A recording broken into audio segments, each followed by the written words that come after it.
saw that. That's embarrassing. Oh, Except where we lost Bob someplace. that's true. It'll be good. It's okay.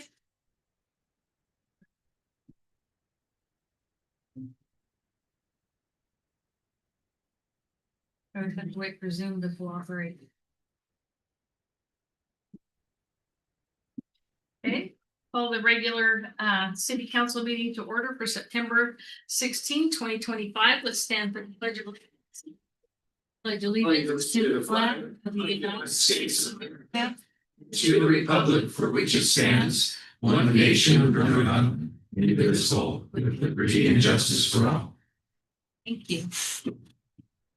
Before we get started, we had a very serious event happen in our nation. I've invited Pastor Mark Hudson to come and open us in prayer. If you would go ahead and come forward. We just really appreciate you being here. I think it's important that we acknowledge our need to come together as a community and to God for help.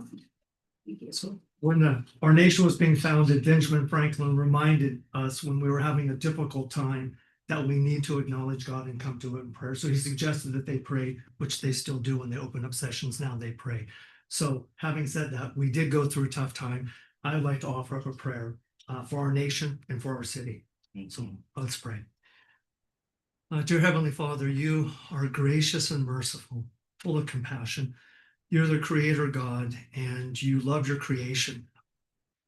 Our nation, Father, we have turned away from you. We have forgotten you. We have forgotten the gracious hand that guided us all the years of our infancy as a nation.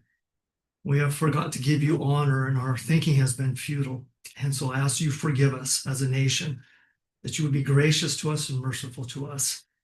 Father, we seek peace in the nation. We seek peace between people of differences of opinion, that it would not escalate to the violence that we saw last week. So we're asking for peace, and we know that that peace comes from you, and we have peace with you through the Lord Jesus Christ, and we have your peace in us as those who follow you.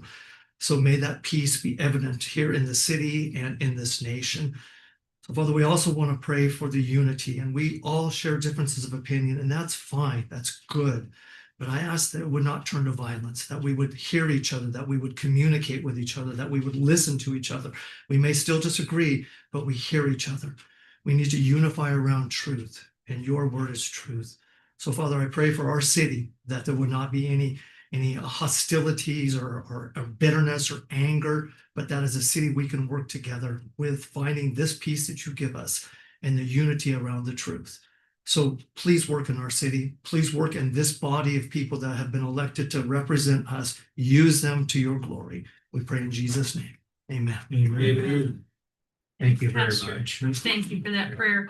Also, I know Pastor has another obligation, so whenever you need to leave, please feel free. Thank you so much. Means a lot. Looking for the approval of the agenda. There is one addition to the agenda I would like to submit, and then if any others have changes, that is under resolutions 9. I'd like to add 9C, which is resolution 25772, which is the Dorson Call Service Agreement, which you should have a copy there in front of you. That's the only change I have. Move to approve the agenda with the addition. Second. Thank you. Any discussion about that? All in favor? Aye. Any opposed? We move forward then with the agenda as amended. This is, We could conduct roll call, sorry. oh, I'm so sorry. I did overlook roll call. Now that we voted, let's go ahead and go back to roll call so we'll know who did vote. First, I'll acknowledge that Councilmember Lance Spears has been excused. He asked to be excused at the last meeting, and he is has personal business. Oh, he's at a STA board conference. So did we already take a motion to excuse him at the last meeting? I thought so. We did not. Let's do it again just in case. He requested. He that He requested, but we didn't approve. Oh, we didn't agree. Okay. I'll We did take a give us- motion. Okay, Second. any discussion? All in favor? Aye. Any opposed? Councilmember Spears, excuse me, have one vacancy that leaves on the roll call. Then Councilmember Pritchard, Here. Councilmember Kennedy, Here. Councilmember Maxwell, Here. Councilmember Olson, Present. Councilmember Harbolt. Here. Thank you. Those being the voting members. acknowledge the approval of the agenda. This is an opportunity for interested citizen comment, opportunity for anybody online or in the room who would like to comment. We'll check our list and see if we have anyone signed up. We do have some special presentations tonight as well, but we'll get to those. Present in the room, I have Mr. Art Colbert who would like to speak. Go ahead and come forward.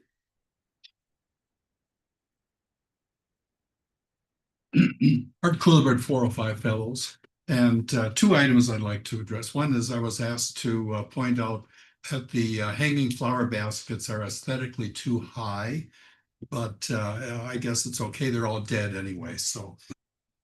But second one is I follow the Medical Lake Facebook pages, and it seems there's a lot of angry drivers, especially on 902. There was one post where apparently at the roundabout, somebody was actually forced off the road there. So I'm not sure if we can encourage the police to do some emphasis on that. I know I'm often tailgated when I drive 902.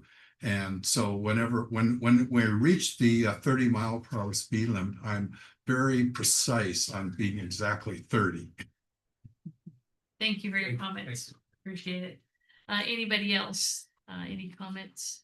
Anyone online? You'll have another opportunity at the end of the meeting for public comment. Under announcements, proclamations, and special presentations, I have none. We'll move on then to reports.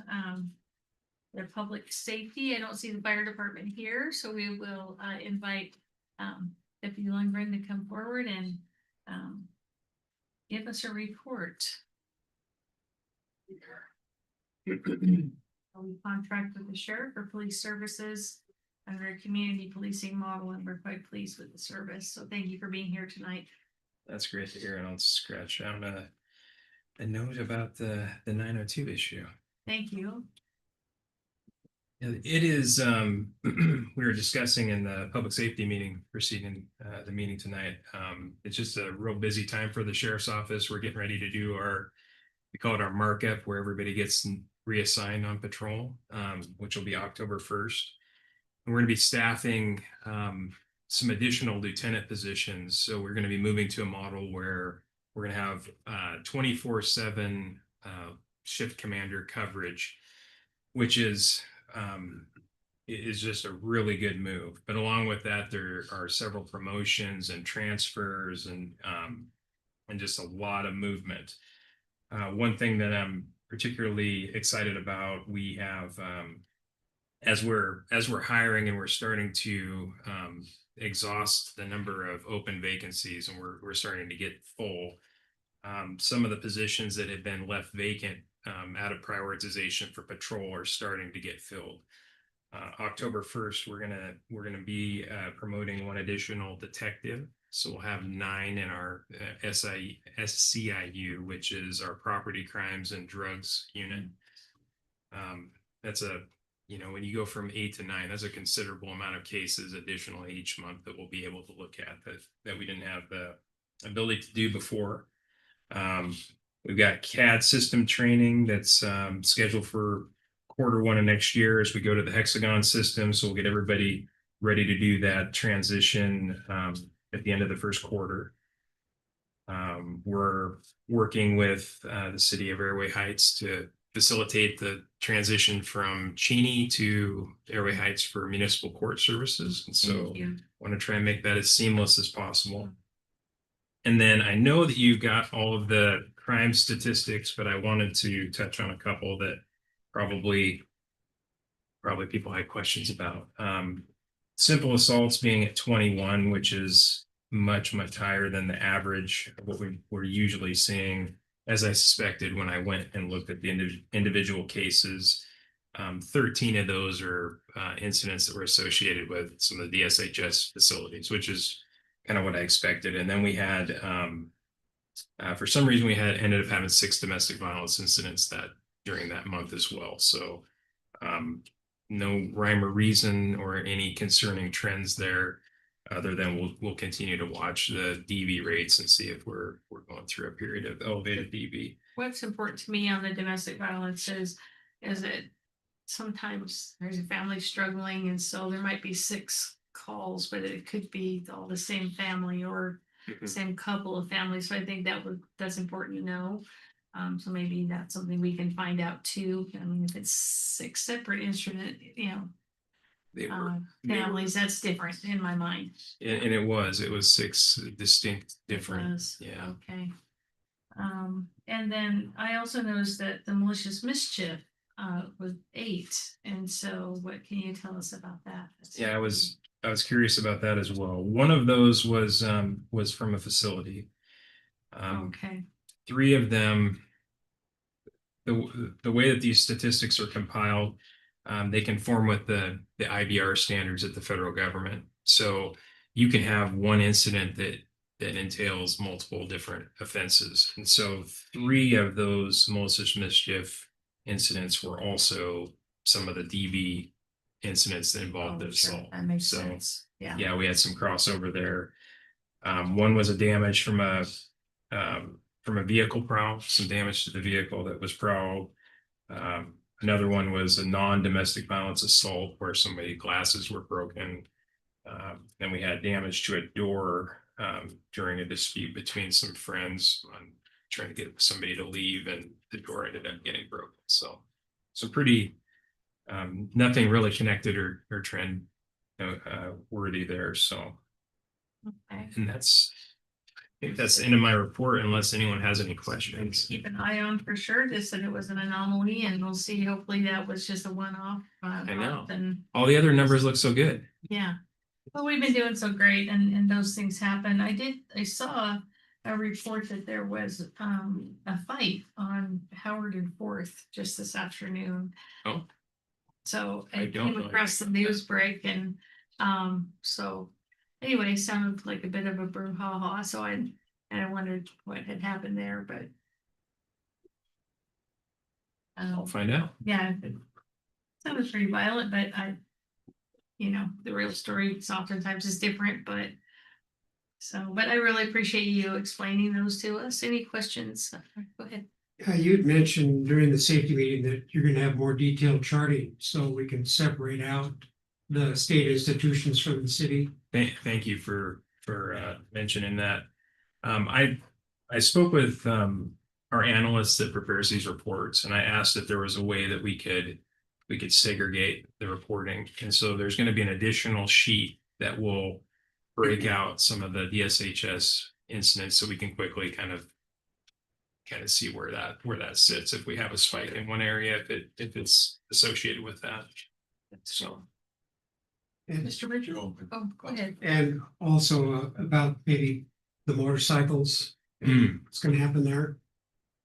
So as we continue to hire and fill the vacancies, some of the positions, such as that detective position that's getting filled in October, we have another motor position that's gone unfilled because we just we've had to divert people to patrol for staffing.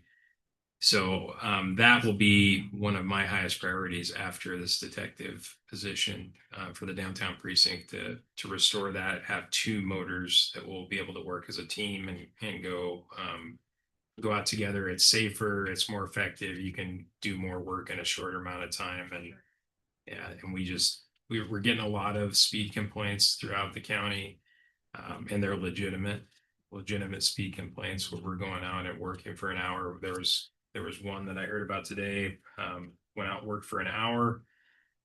I think they had 12 infractions, and they didn't write anyone unless they were 20 over or higher. So yeah, there's real egregious speed violations. And I mean, you can see it anecdotally as you drive around.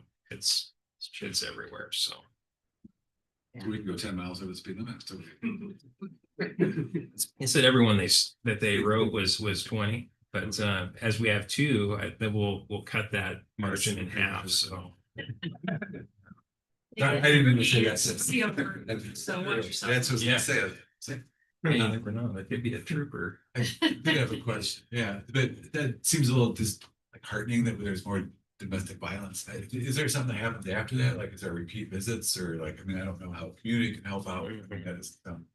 So we work really closely with the YWCA. Okay.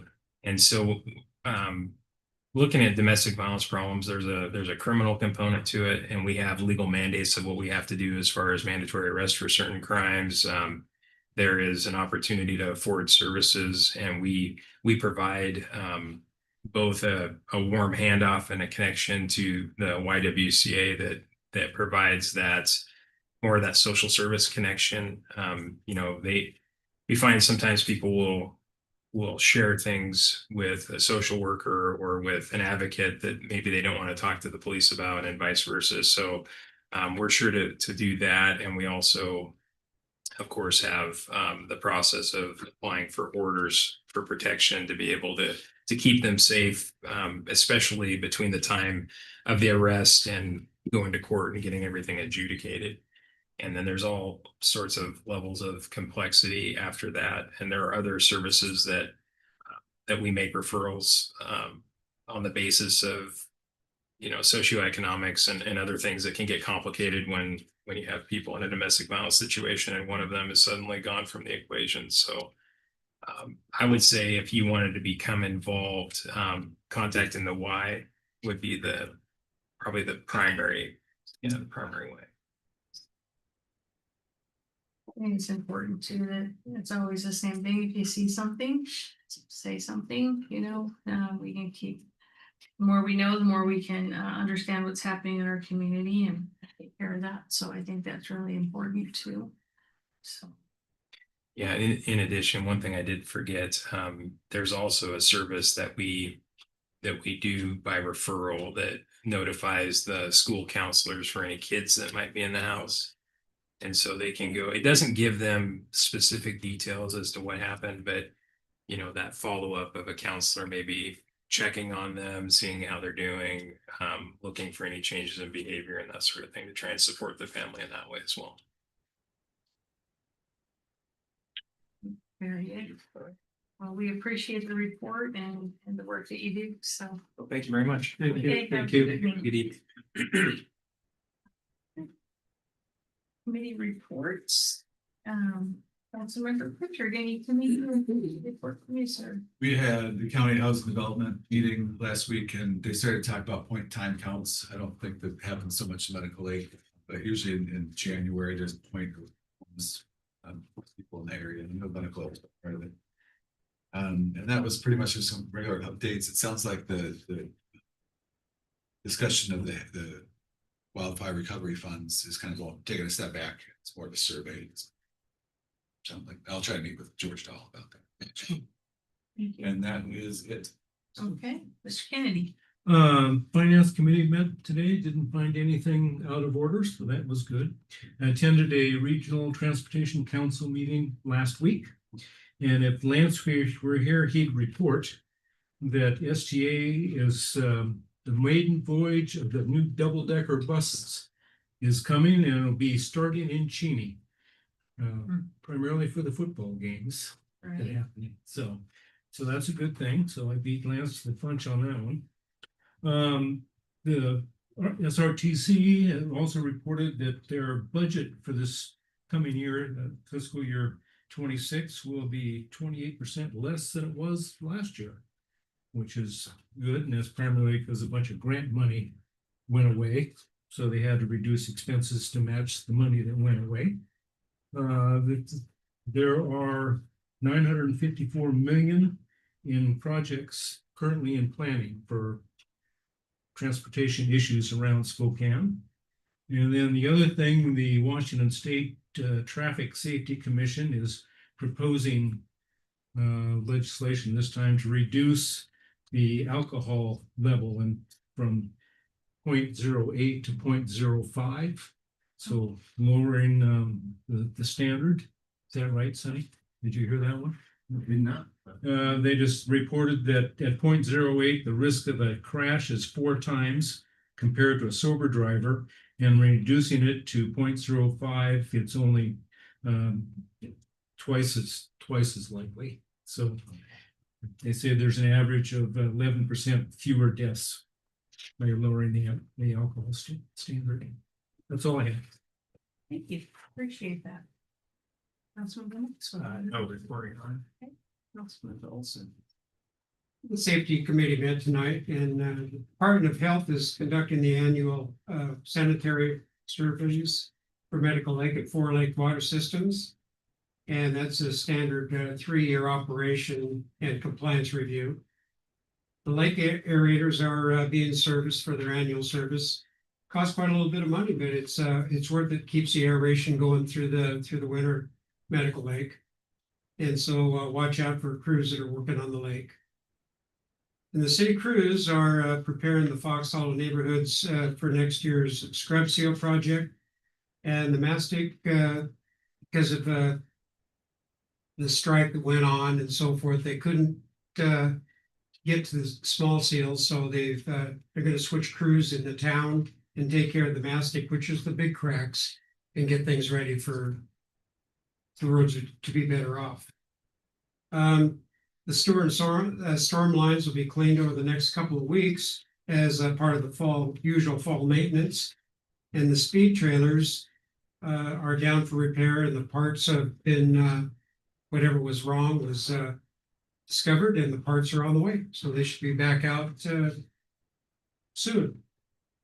The only other thing that Deputy Lundgren had mentioned earlier, and he didn't talk about, is the county is going to increase DUI patrols for around here and all of the rural Spokane County areas. And that's my report, Your Honor. Okay, thank you so much. Councilman Wilson? No report. Okay, thank you so much. For my report, Sunny and I had met with DSHS and have started conversations about the transfer of Waterfront Park. And so we have another meeting scheduled, and so that was our kind of our first blush, get together, see who all the all the players are in that conversation, and everyone's motivated to move forward and comply with what the legislature had asked us to do. Legislature had asked us to do. I did attend a 5-hour session on Saturday called Braver Angels. They're out of New York actually, but they also have a hub out of Seattle. What they do is they bring together a bipartisan conversation to talk about different issues. This one was on criminal justice. We share our perceptions, our concerns, policy discussions. It's all moderated and is to have courageous conversations in ways and to help understand that we can understand each other in a peaceful, collaborative way. And I thought the timing was really good on that. It was great. The best part about it is they had each group, we worked together on some things, we were separate on some things, and then when we're separate from each other, we came up with our lists of perceptions and concerns and policy, and they were almost identical. Maybe a little nuances of how to say it differently, but they were identical. Everybody wants the same thing. In particular, this issue was criminal justice and victims' rights. So it was really good. A long day, but it was definitely worth attending. And then Broadlink, I think we might have mentioned this, but they are going to be starting to build out rural broadband. The awards they received, $90 million, came through Broadlink for Spokane County. And then Comcast received the Medical Lake Award because they were already doing the work here. They went ahead and that's the only application they put in, and they were awarded that for the build out of broadband in Medical Lake. So anyway, that's all I really have. I think Mr. Weathers may have some important things to share. Thank you, Mayor, and good evening, Council. Just a few things to update you on. Lots of exciting things always happening. One that is notable, under the mayor's direction, working with our nonprofits for community events to establish and draft some MOUs to help us be really meaningful and collaborative partners in the great community events that take place. So we met with Reimagine Medical Lake to initiate that process, and we plan to do the same with Blue Waters Bluegrass so that we can just really clarify expectations and understand how to be valued partners in delivering such great events for our community and the visitors who come out as well. I also attended the State of the County, which was hosted by Greater Spokane Incorporated, and I just wanted to course, Sheriff Lundgren's gone now, but wanted to highlight how really that was one of the big things they were highlighting is the strength of the sheriff's office, the success of the sheriff's office. They're making a lot of great investments. They also highlighted the Real-Time Crime Center, which is a partnership we're endeavoring to bring before you again for action with the location of those cameras and all the benefits that can come from that. So it was a well-attended event, sold-out event. It was well-attended, and the county did a great job of talking about the great things that have been happening, but they also set the tone that the purse is tightening up. So anyway, that was a great event. Wanted to just update you as well that the vacant city council applications are open until October 10th. That you can find them, anyone can find them on the city website, but they're also available at City Hall if you prefer to see that paper copy. Stop by City Hall, we can get you that. Anyone who's interested. And on that subject, I will be sending an email out to all the council members, again, asking for interview questions, a primary and a backup interview question, so we can have that all queued up and ready for the interviews. And then just a couple dates to highlight. September 25th, next Thursday, Planning Commission meeting here at Council Chambers. Those start at 5:30 p.m. And then just want to remind you all as well that October 15th, City Council budget retreat from 10 a.m. to 2 p.m. at Silver Lake Bible Camp. We're hard at work preparing capital improvement plan update for your review and discussion, as well as talking over budgets and preliminary stuff. And I know on that subject, I can tap out and let Cost tell you about some of the hearings that we've got scheduled in our future. Mr. Rumble, if you please come up and give us the 2026 budget timeline and hearing schedule. Yes. Good evening, Mayor and Council. Getting revved up for everybody's favorite time of year. So we just wanted to pencil in the dates to look forward to as far as hearings go to both council and the public. So our first of 3 hearings will be on 10/21, that council meeting to talk revenue sources and property tax. And then the next hearing will be on the 11/18 council meeting with the preliminary budget hearing. And then finally, we'll have the final budget hearing on 12/2, regular council meeting. I also will, this will be included in the minutes, so if you don't want to write it down. But thank you very much. Thank you. Any questions or thoughts about the process? That just has to be completed by the 30th, right? Yes, 31st. Oh, thank you. We want to have that done on that day, so we're not here, like Christmas Eve or New Year's Eve That's or right. something, you never know, so. Wait, shut it down. It can happen, but hopefully not this year. Workshop discussions then, we have with us guest Emily Shea with Gordon Thomas Honeywell to, that's about our pre-legislative session. Good evening, thank you for traveling over. Hopefully it's just been a great resource for us as we go over and spend time in Olympia. I'm so appreciative. Yes, thanks for having me once again. I'm sure I've met all of you council members so far. So, and I did want to answer your question, Councilmember Kennedy. It is the 0.5 limit. They've tried this for the past 4 years in the last 2 biennials. Senator John Lovelock from Mill Creek is the one that generally runs the bill legislation wise, but it is to the 0.5 level. And it's based off the basis that the safer it is half the level. So you were correct by that. Good evening, Mayor, Council. It's a pleasure to be here with you all today. As a reminder, for those that are aware, my name is Emily Shea, State Lobbyist for Gordon Thomas Honeywell Government Relations. Tonight, I will present a preview of the 2026 legislative session, including the political context in Washington State, details regarding a supplemental budget year, and key themes and topics identified relevant to the city of Medical Lake that we've been working on. Just kind of diving in. And of course, this is a new. Point to the, yeah. I'm the first Where are we product of pointing? this. This is a new device, so we are practicing this as we go. What was it new? I'm sorry. Yeah, it's new. So Can we You just can say turn it next on. slide? Say next slide. that's okay. Oh, I see it.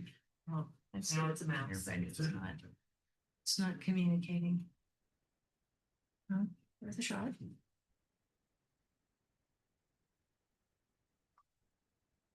It's underneath. I think there's some arrows underneath. What's that? Yeah, this is plus and minus. Oh. Oh, there we go. Thinking about it, doing something. Well, if that doesn't work, you can always just go to manual. It's a nice picture. Yeah, it's great. We got even flashes going on.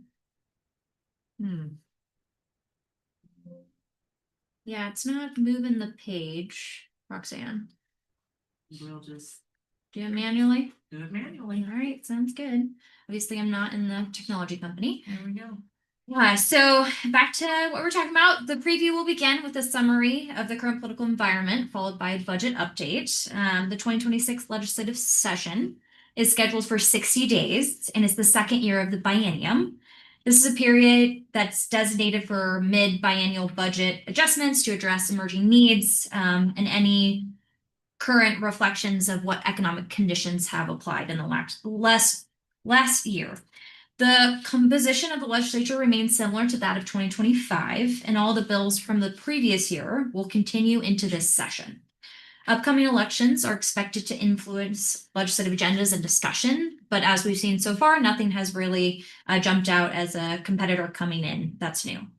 Both representatives and the senator from the city of Medical Lakes districts are expected to return to Olympia. However, Representative Bowles has announced he has an intention not to seek re-election next year, which will have to do with 2027 session.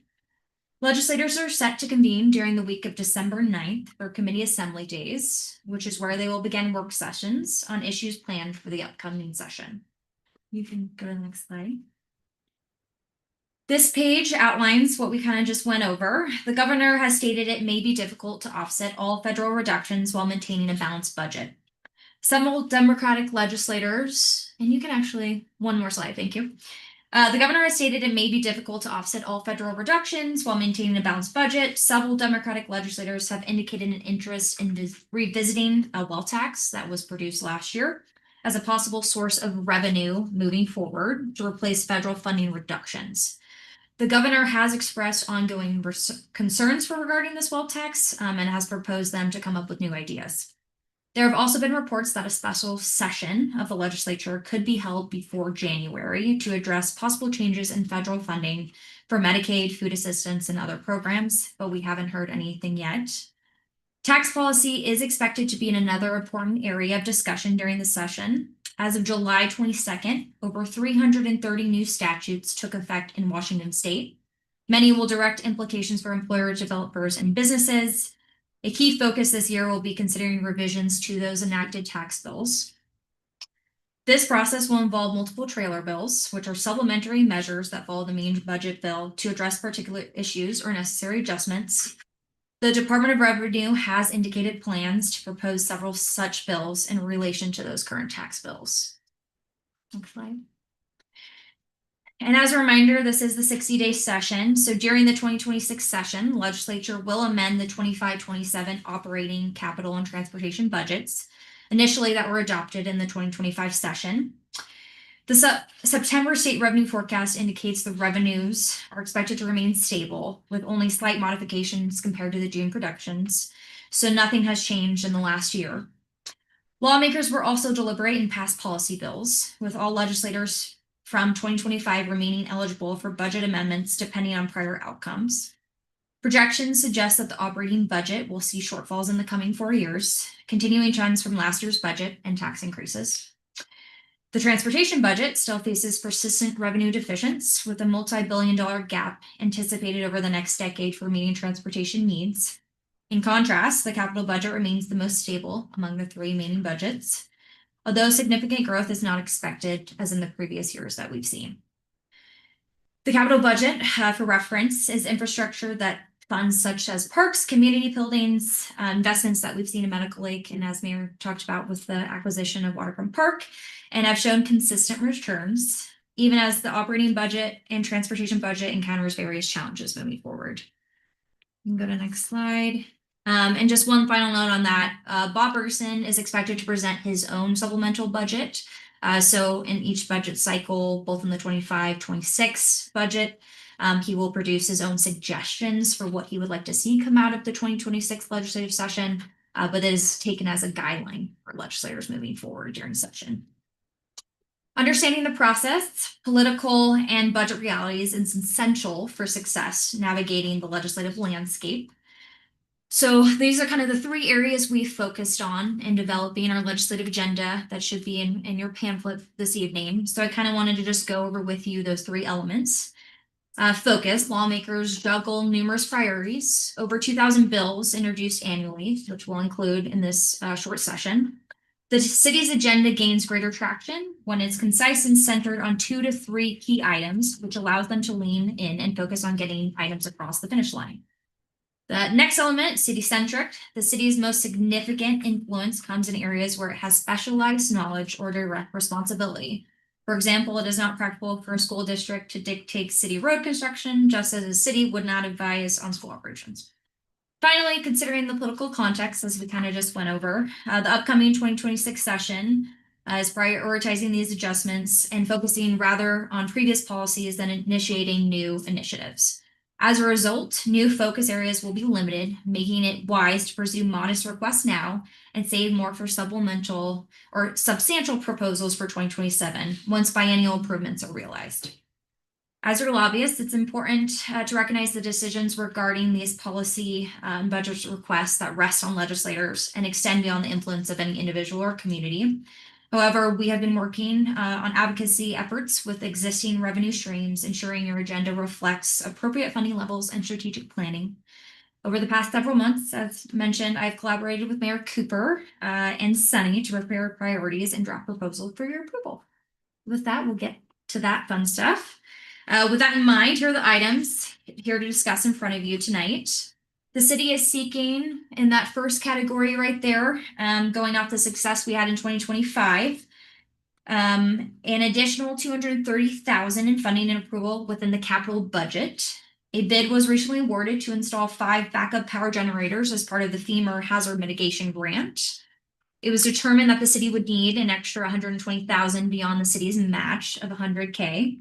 The total capital budget request for this project that we will hand to legislators in the beginning of January is $230,000 to cover the remaining costs required for the purchasing and installing of the generators, which is intended to improve resiliency and reduce risk during disasters and power outages. And as Mayor mentioned earlier, we were successful in getting the waterfront park acquisition. So our main focus for 2027 is to go off that request and really focus on how we can improve with the RV infrastructure and hopefully have a much larger request when we have the new biennial budget. The next slide for that. I think you can go back one more. We'll kind of touch on the last part. Regarding policy bills, we're continuing efforts to make funding with the Community Partnership Program and efforts to make this permanent, ensuring safety for patients, staff, and the Eastern State Hospital community. The 25-27 operating budget did have an increase, and we were lucky to get $640,000 for the biennial budget for salaries, benefits, supplies, and equipment. But this program still requires legislative approval each biennium and is not in the maintenance budget for DSHS. So we are continuing to work with Senator Holy as committed to supporting the bill through the Appropriations Committee. Once approved, is moved to the floor. Last year, we were able to see a lot of significant effort in this campaign. So basically, it's stuck in the Appropriations Committee right now. And every bill that came out last session is still remained alive. So that bill remains in the committee it is now. So it needs to get voted out of that committee, and then the bill is passed. So we have kind of the last hurdle, but we still got to get over that hurdle. So that's what we're focused on for next year. Those are our 2 areas of focus. And then some other topics we have going on, focusing more on the 2027 session. Are above there, kind of focusing on long-term recovery groups, UGA expansion, how we can comply with the detention standards, and then presence of state facilities remains a topic. So kind of just particular policy items I wanted to cover. Building on the progress we made last year, we are continuing dedicated efforts to inform members of the long-term recovery groups. Wildfire Caucus meeting is scheduled for later this year in October in the region, and meetings with selected members of the House of Representatives are planned to offer their direct insights and come to the city of Medical Lake, and we will guide them on a tour ourselves.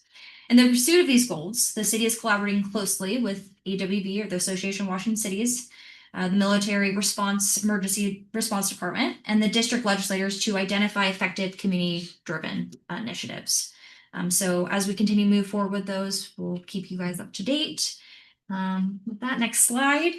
Supporting AWC's legislative agenda items remains a key priority for the city. We continue our collaboration with the Association of Washington Cities, actively engaging in their legislative process to advocate for Medical Lake's interest in participation with the mayor. This year, AWC is prioritizing securing funding for maintenance and preservation within a new revenue package, recognizing declining gas tax revenues. They also advocate for increased flexibility with current revenue sources and local authority over fund allocation. These efforts include support for ongoing direct distributions to cities and towns, such as a highway usage fee, a retail delivery fee, or an expansion for the transportation benefit district authority, as well as consider of an additional revenue source such as a sidewalk utility. So they're seeking input on those as we speak. They're also looking at state funding for Indigenous defense and requesting expanded support for the workforce in light of the new Washington State Supreme Court caseload standards. Additionally, AWC underscores the importance of increasing housing supply with tools such as local option for real estate excise tax, short-term rental taxes, and expanding permissible use of lodging taxes for housing. So the organization also always emphasizes preserving existing state revenues, shared revenues with cities and towns. And so this is their general list that they'll go over for their top priorities, get approval from the committee, and then kind of hand it off to the beginning of January committee days. So that's what they have going on right now. So with that, Mayor, I'll hand it back to you. It's been great honor to get through our first session. So this is kind of going into this short supplemental year. I wanted to give kind of just an outlook on what we're dealing with and why our priorities are so focused this year. And we remain focused on the two priorities, but that doesn't mean we're not focused on some other areas going on. So thank you again for having me. And if you have any questions, feel free to let me know now or contact me. Yeah, Councilman. Was the juvenile defense topic was an additional topic? Was Yeah. it city? Yeah, so this is something Mayor can touch on too if she wants to. Yeah, it's on my mind that we have Martin Hall here. There are 9 counties that send their juveniles here for detention. It's the only one in the state. And it's a private jail facility for children. So some years ago, it was determined that it's not a good idea to privatize jail and try to rehabilitate incarcerated people with a bottom line that's intended to make money. So you don't make money off of helping people get well, is the premise. But anyway, we don't allow adults in the state of Washington to be in a private jail. And I feel strongly that we should not allow juveniles to be held in a private jail, that they should be in a government funded facility that meets all of the standards with a lot of oversight. So right now it's allowed, and I would like to talk to our legislators about how we got there and is that where we should be, and to find out what others in the nation are doing and how are we approaching the most vulnerable, children, and is that the best way to manage children who are in the criminal justice system. So longer answer, but that's my heart on the issue. So yeah, any other questions? Thank you guys. Yeah, contact information if you have any questions for follow-up. And I will hopefully see you with some wins after session. Thank you so much, Emily. We appreciate all your work and the successes that we have had, and we're looking forward to this session as well. Thank you guys. Yeah. Thank you. One thing I will note, the Associated Washington Cities have been elected to their board, and I will be at their board retreat at the end of this week, leaving Wednesday through Friday. We'll be down in Skamania and addressing all of the legislative agenda. So if there's anything in particular you'd like me to bring up that wasn't mentioned tonight, let me know. Send me an email or something. So thank you. Okay. Our next workshop discussion is the STA Route 62 changes and capital improvement. We have a presentation. STA is with us tonight. You can both come up if you'd like. It's fine with me. We got some slides that we're going to queue up, and please introduce yourself and take us on the path here. Yes, thank you, Mayor Cooper and council members. Nice to meet you. So I'm another Emily. I'm Emily Poole, and I am the interim chief planning and development officer at STA. And this is my colleague, Alyssa Peterson, and she's one of our capital projects manager who has been really dedicated to the work of the improvements that we're going to cover tonight on the Route 62, specifically 8 stops on the Route 62. So thank you for allowing us to come and speak with you this evening. I do want to send Carl Otterstrom's regrets. Our new CEO, he was not able to be here tonight because he is with Councilmember Spears at the Apt to Transform conference. So Excused. yeah. He is excused. So thank you for that. So I'd like to take the opportunity to share about the improvements that we are going to be making both here in Medical Lake with the route and with some of the stops. But before I do that, I want to just do a quick review of what the ridership that we serve here in the public transportation benefit area. I'd like to just do this review as a reminder. This is a map that depicts the public transportation benefit area, or the PTBA. And I'll just note that this geographic area that we serve has 7 different jurisdictions in it across Spokane County. It does not serve all of Spokane County, but the boundaries that are shown here.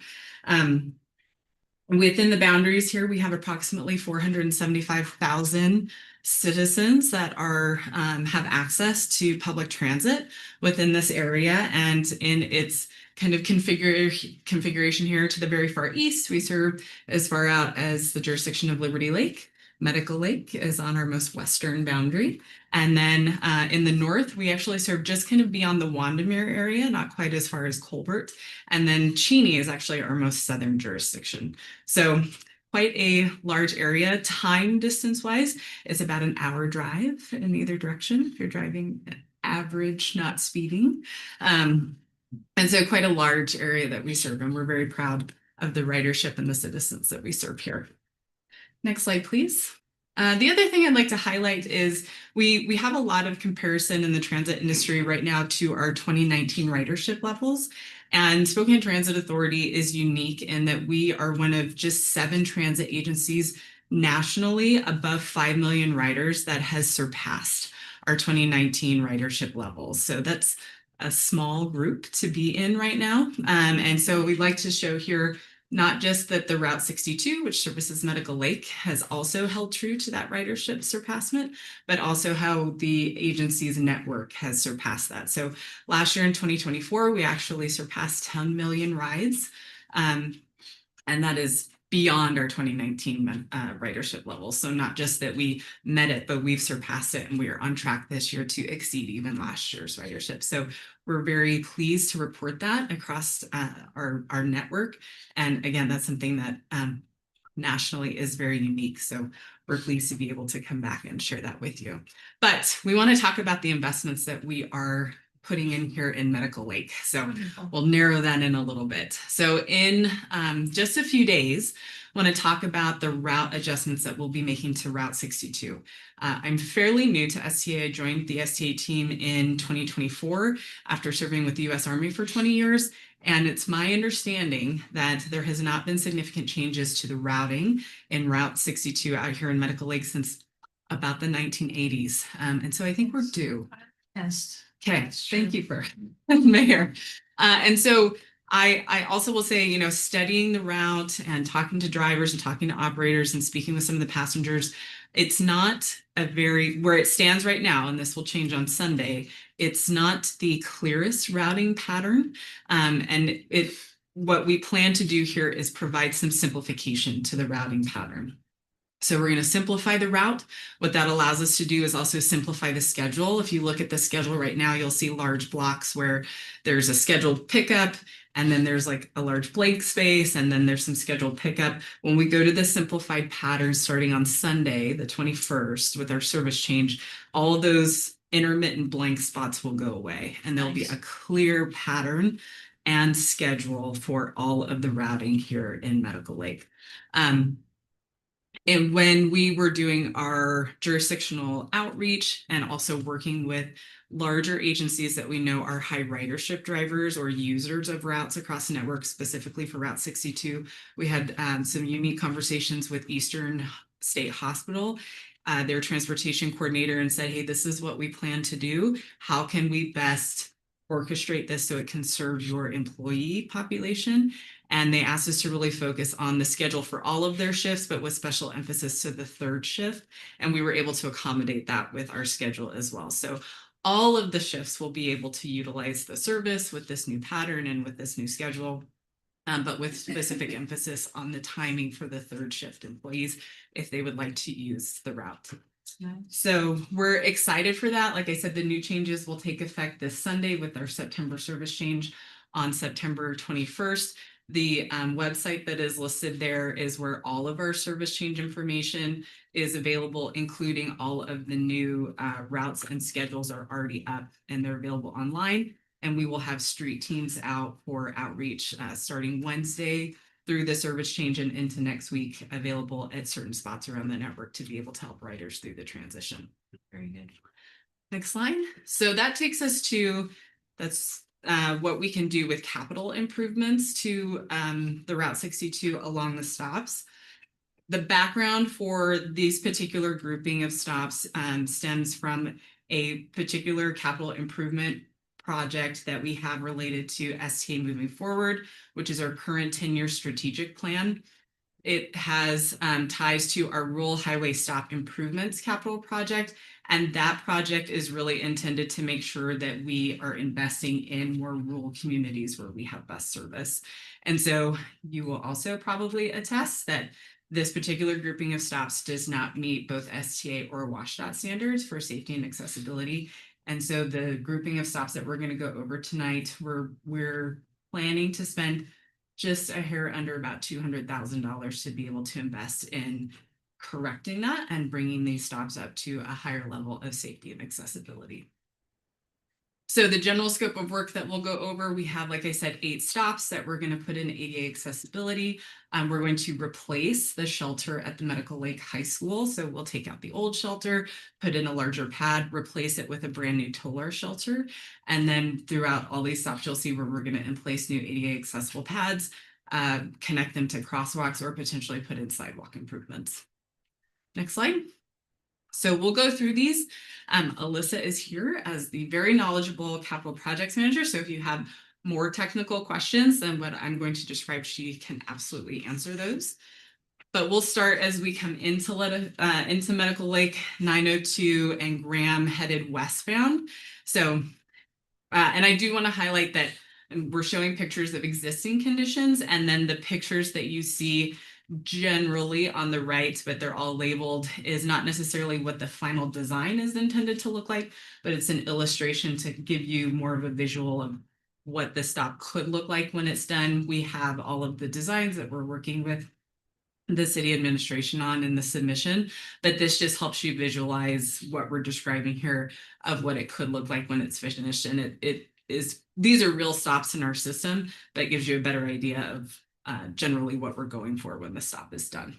Okay, so westbound coming into Medical Lake, we have that nice little pad right now that's got a bench on it, so it kind of takes away the ADA accessibility there. But we intend to put a 6x9 concrete pad at that stop, put a railing behind it for safety of the accessibility. And then it's already connected to the pedestrian walkway there. So that's an idea of what generally we intend for it to look like at the end of the construction. And then headed eastbound, but at the same location. So if you were departing the city, you can see the existing conditions. There is no current walking area or no walking path there. So that would not inhibit us. We have design plans that have been submitted where we would still put a pad in, and then that pad would taper down to the shoulder. So it would still be ADA accessible and still provide a nice landing pad for the bus to be able to service the stop. And then still coming into town at 902, Highway 902 and Stanley, this is near the Conoco area. The existing pathway already is in place if you're heading westbound coming into town. So again, this would be the extension of the ADA pad, putting a larger pad in place, adding that railing behind there for safety purposes. And then if you're heading eastbound, going out of town, right in front of the Conoco there, this would be a larger improvement, where not only would there be an 8x24 pad, but essentially that would also, we'd place a sidewalk there that connects from driveway to driveway, and then there'd be ADA ramps on both sides of that. Next slide, please. So Highway 902 and LaFay at Harvest Foods. We really enjoy the community provided seating that's attached to the bus stop currently. But we're proposing a 9x10 concrete pad, again with the railing behind for safety purposes. And then headed eastbound, so if you were headed out of town, a larger 8x9 concrete pad. And this is where there would also be transition panels. So we would have the pad there, and then we would have a sidewalk improvement west of where the pad is headed towards the intersection. And that would also come with ADA ramps that align with the crossing. So this is more of a T intersection. So the ADA ramp would not necessarily be in the curve, but it would be aligned with where the crossing on the other side is, right by where you would turn into Harvest Foods. Next slide. So LaFay and James. So there would be an 8x8 pad here is what we're proposing. And then this illustrative improvement is really pretty close of what we'd like to have here. So it would be the pad and then a long stretch of the sidewalk that we would create there all the way to the corner and just around the curb. And then we would also place the ADA sidewalk or the ADA ramp at the curb there of the sidewalk, leading into the marked crosswalk there. And then this is where we'll do the replacement of the shelter. So not only will we pour a new pad, it'll shift slightly to the north. It will be a larger pad, will be a new taller shelter because it's adjacent to the parking lot there at Medical Lake High School.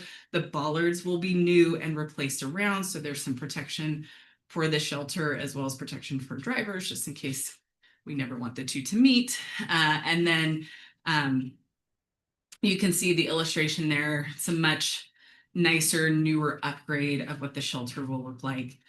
We're working actively to take these much older shelters out of the network altogether. That is a little bit of a work in progress. We have 1,709 stops in the system. 159 of those, not including transit centers or park and rides, have shelters. And so not all of them are these, but we're working actively to replace these systematically throughout the network. And this one will be one of them. So the next steps, like I said, the September service change is when we'll see the change to the route. And I failed to mention in the new routing concept, it will essentially be like a loop to riders. But as you are headed northbound on LaFay, and then it'll turn to Campbell, Prentice, and Lake. In 2026, what we'll be proposing, we haven't come to the city yet, is that those new stops will also have 8x8 pads with them, is what we'd like to propose eventually. So more improvements to come, but that routing will go into effect this Sunday. And like I said here, the STA website has all the information for the service change, as well as anyone can call 328-RIDE if they would like to have custom routing information. That is all available there, and street teams will be out and available for help. And then for the bus stop improvements that we discussed, we are still working to finalize easement and agreement documents. And I think that's kind of our last pin in it before we can actually go out to bid for the construction of those improvements. And so our timeline right now is that we are looking to potentially start construction this fall and anticipate either a fall finish or into spring of 2026. Very good. We're subject to your questions. That's exciting. I just have one question. It's sort of beyond this, but maybe next thing. Not a problem. My passion has been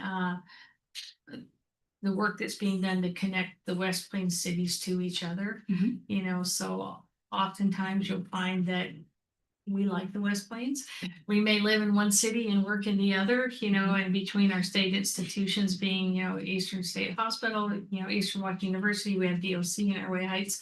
But they may live in one community and work in the other. And so it's a little better now that we have, you know, the stop out here at 902, but it's still not a great connectivity for all of the work schedules and doctor's appointment shopping, all the things that people really could use to navigate the West Plains city to city and not have to go into Spokane or to a stopping point. So I think the shortest to get from one city to another is about 45 minutes, and we only live 10 minutes away. So that, I think, keeps people from wanting to ride. So I would just say that, you know, as we look into the future, how do we do a better job of connecting city to city for us here? Yes. Yeah. So I can say we, the Route 62, we currently have a program to remain hourly, but we have increased frequency with other West Plain routes so that those connections at West Plains Transit Center, the wait is not as long. So Route 65 Hayford, which will become Route 65 Airway Heights on Sunday, we increased that from hourly to half hourly. Okay. Just to your point, so that it was not faster to go all the way into Spokane and then be able to catch the bus back out. So we are looking at that. We're looking at how we can create better connections, more timely connections, particularly through methods of potentially scheduling or timed connections. We are at kind of our sunset of our current 10-year strategic plan.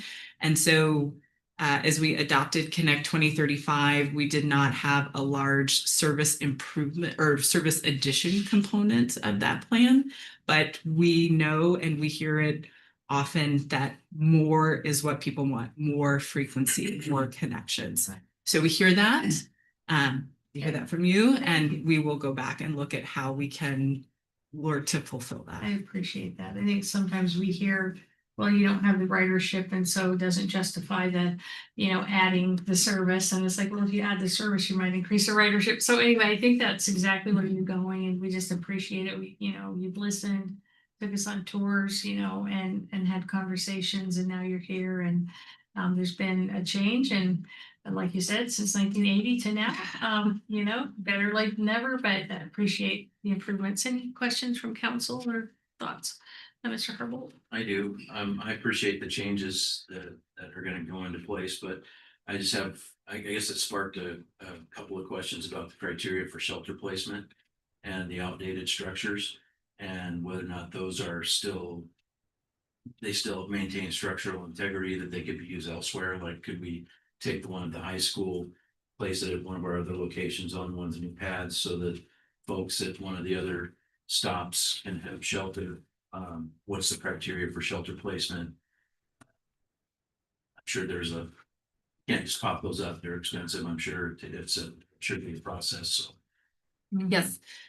So the first question, or to answer part of the question, the criteria for shelter placement, that has not changed. And the criteria is 25 average weekday boardings at a stop, or a transfer between two routes, or some type of mobility acknowledgement where riders might have an additional need for mobility access, like an emergency room or something like that, where they might have a unique need beyond an average bus stop location. The second question about, could we take an existing shelter that's maybe older and place it at a different location? It's not necessarily a question of the structural capability of the shelter. They become more costly to maintain over time as they age, just like a building or another facility. And so we want to be able to maintain kind of the appropriate life cycle of the structure and not keep them beyond that, because then the cost to maintain them goes up compared to one that is in its appropriate life cycle still. So once we place the shelter, then it's not just the one-time cost and then the placement, just like anything else, this building or another facility, there's a maintenance cost and a personnel cost to maintain that. And if that cost is disproportionate to the facility, then we just have to take that into account. I will say that the additional shelter that's at the Medical Lake Center, that is also an older shelter, we have that tagged in 2026 for replacement as well. And we are devising another concept. Devising is maybe not the right word, but we have already developed an additional concept of a community hub where in particularly some of our smaller cities where we acknowledge that the ridership may not ever reach the threshold that we have outlined for shelter placement or particularly for high performance transit lines to be run through that area. But we still acknowledge that there should be potentially a location where that community gathers or where there should be some branding and additional focus on the community. And so we would look to invest high performance transit like amenities into a location, even though there is not a high performance transit line there or even program to be there. And we are currently looking at the Medical Lake Transit or the Medical Lake Center as one of those locations, potentially in 2026 or 2027, I believe, to come in and do those investments. So a high performance transit like location would be a new shelter. It would be one of the totems with a real-time sign. It would have lighting, it would have benches. It does not, I think, get to your question, to be completely transparent, of more shelters at stops in the city, but it does have an additional level of investment of amenities to the community.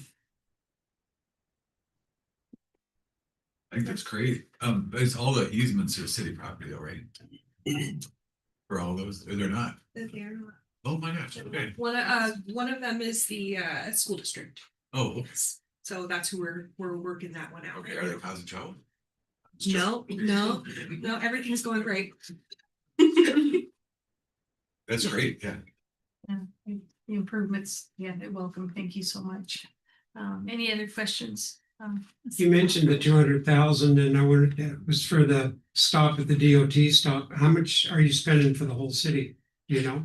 That is for the whole project. That is the whole project. Oh, for the 8 stops that we've reviewed today. That didn't include the stops that we would look for in 2026. That's just the stops we reviewed tonight. Okay, thank you.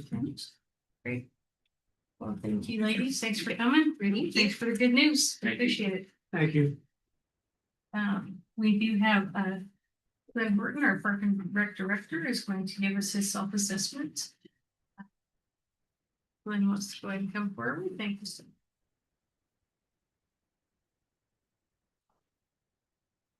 Evening, Mayor and Council. I'll try to make this somewhat quick because we have a lot of things to get to, and I have, I think, 3 or 4 items on here tonight. So,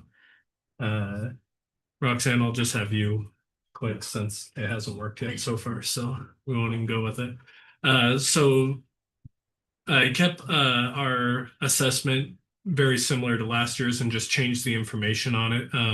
That way it's kind of consistent, the info I'm giving to you each year.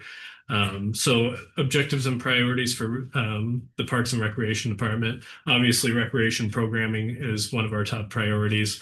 We're always striving to improve program offerings for all ages of residents within the city and outlining our outlying Medical Lake community. Sorry, thank you. And then we do.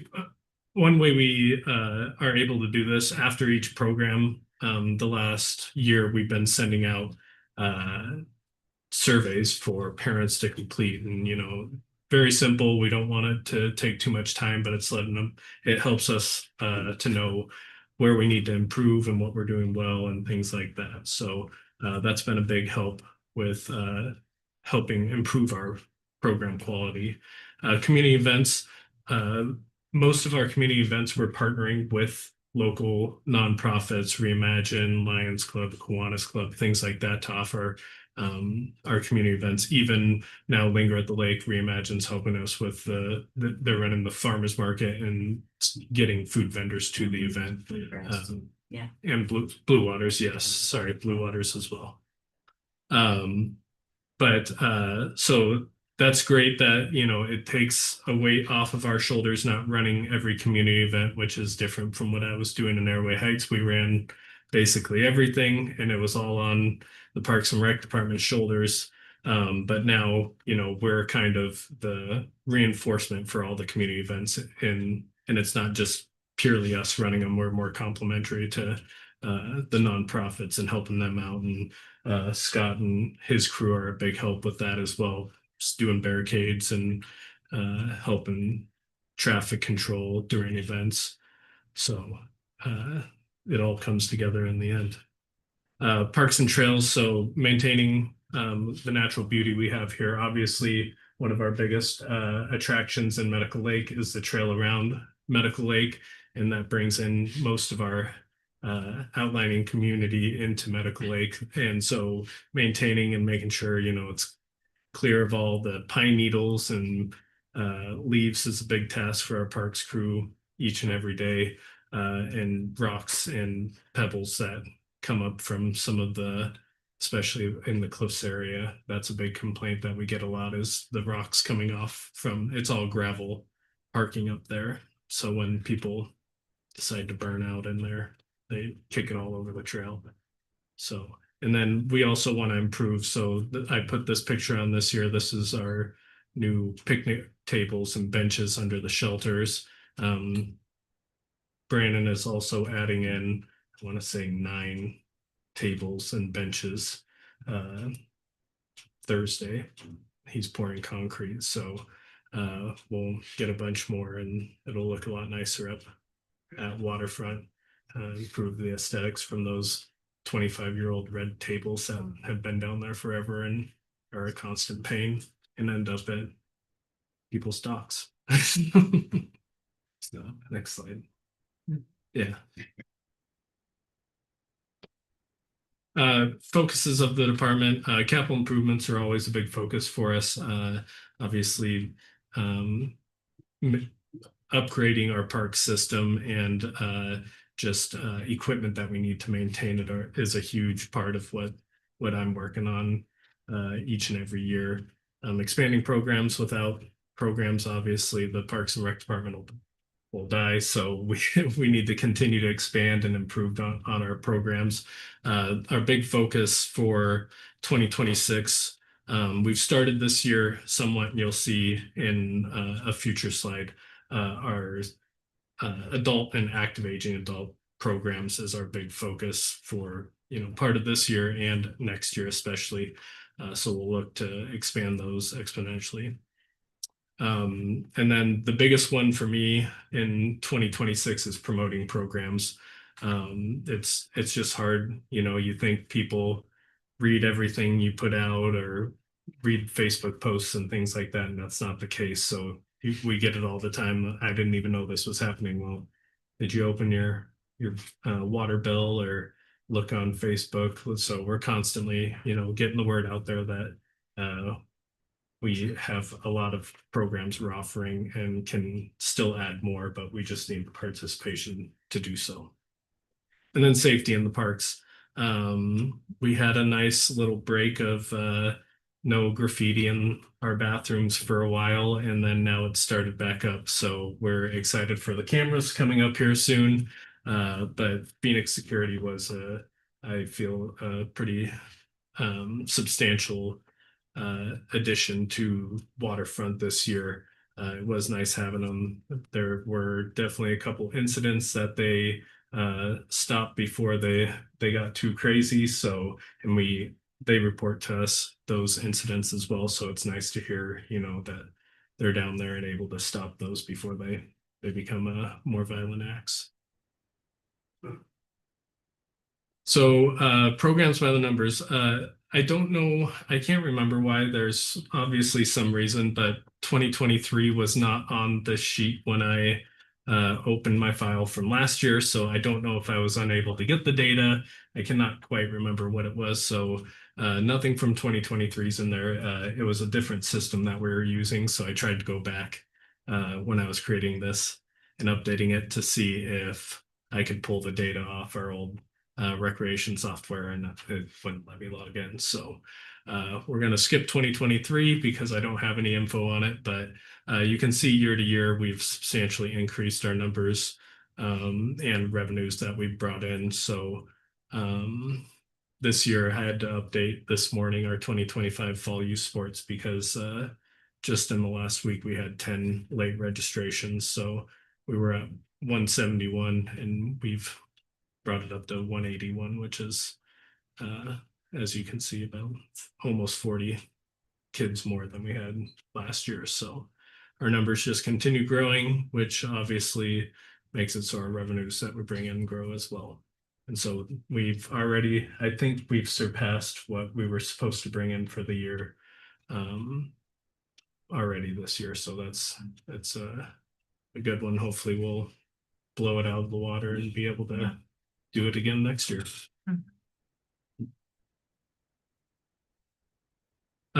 Program design process. So I just put this up here because you think it's just something simple like, oh, I want to run a kickball tournament or something like that, but there's a lot more planning that goes into it. We obviously have the program design, so we come up with what we feel like is going to work for a program. We plan it out, that's including the promotions and things like that, and then implementation and evaluation. So like I said, those surveys that we send out afterwards, those help us a lot the next time we run that program or a similar program, we know what areas where we can improve. Cost recovery philosophy. So this is from NRPA, which is the National Association for Parks and Recreation.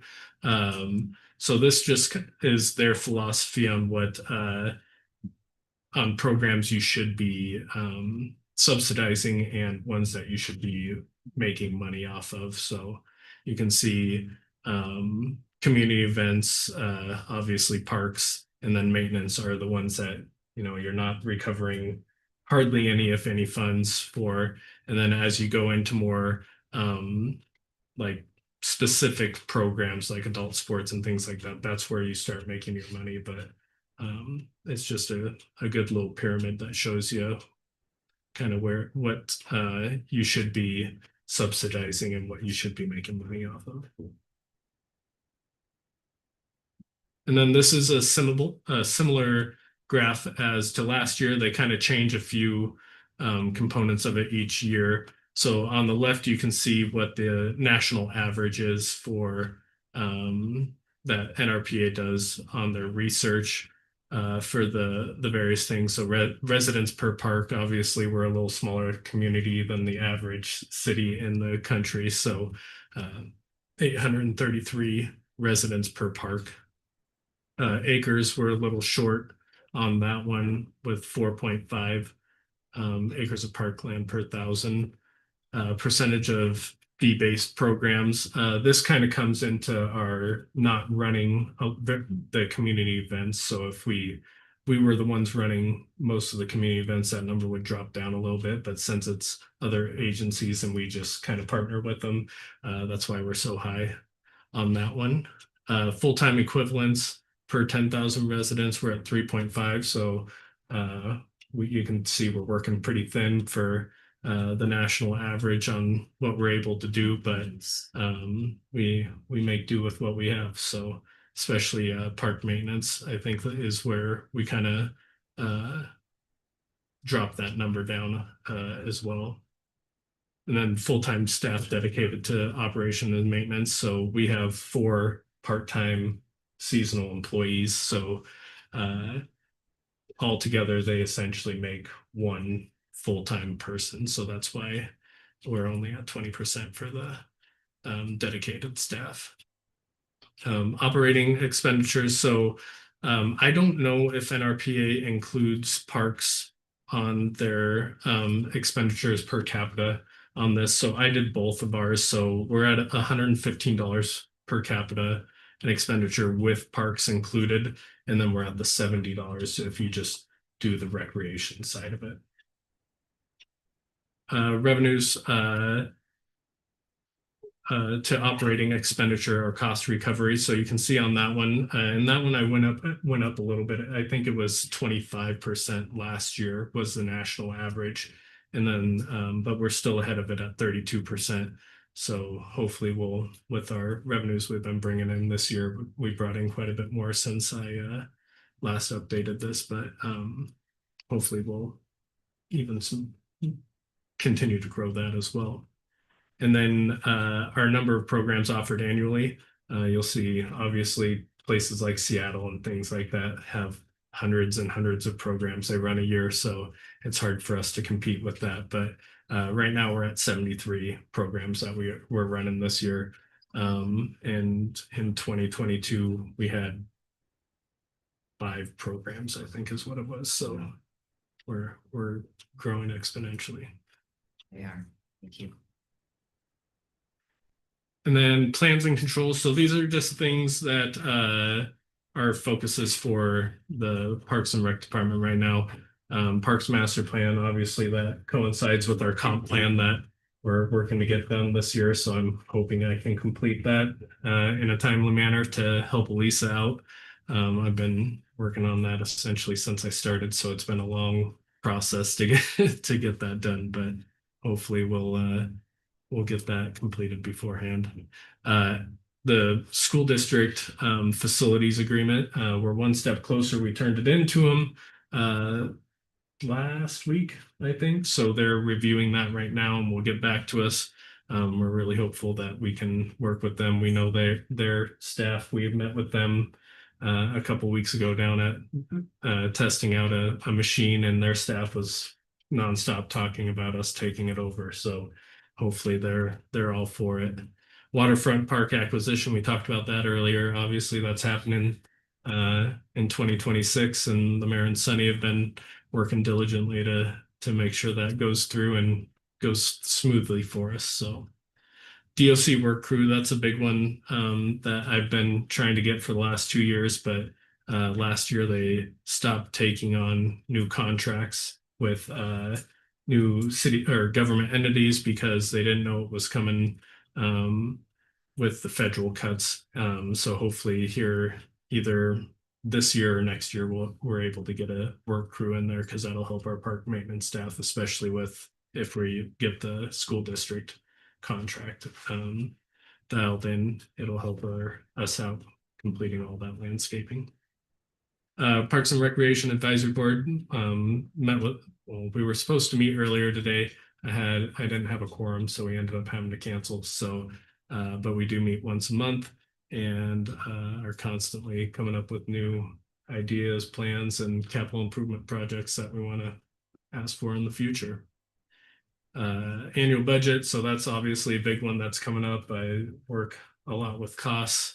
I ask him too many questions a day. I'm sure he gets frustrated with me on me bugging him during the workday on things he's trying to get done too, but I try to stay ahead of it so I'm not slowing down progress when it comes time to turn that in. Program related contracts, that's just one we're always working on, whether it's, you know, the one we did with Skyhawks a few years ago. It could even, you know, school district contracts as well, but we're always looking for instructors to run programs because that fills up the auditorium and helps us bring in revenues. And then staff meetings and trainings.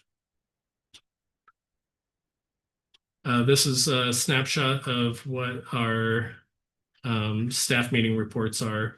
Every Tuesday we have with all the department heads. So it kind of just gives you what we're working on a week-to-week basis. And yeah. Do we have any questions? Thank you for that. Go ahead. I know when you guys started that park board, there was supposed to be like pretty regular, like you inform us kind of what you're up to thing that would have like reports, and I haven't heard. I mean, what kind of things are you guys talking about in the parks? I can, on the nights that we have it, I can start doing a report. It would just be the third Tuesday. Okay. Each month I can start doing the report for it. Yeah, I mean, just to know what you guys are talking about. Yeah. That means a huge part of our community, I think. Yeah, Yeah. absolutely. And I have a whole list here. I can wait for other people. Anybody else have any questions or comments? Otherwise, go ahead. As far as your future plans, yeah, I think one of like Doug Ross's last thing was to take all the trees out of Pepper Park, so just do road away, and now it's just geese. what is the plan with Upper Park? I hear about that a lot. And we test water, there's a coliform is extremely high. I'll let the mayor a speak little on bit this to one. that. So, we've been working a lot on, how do we restore the shoreline within ecology again, the Shoreline Act and all those other things. We can look back at pictorial data of where that shoreline was.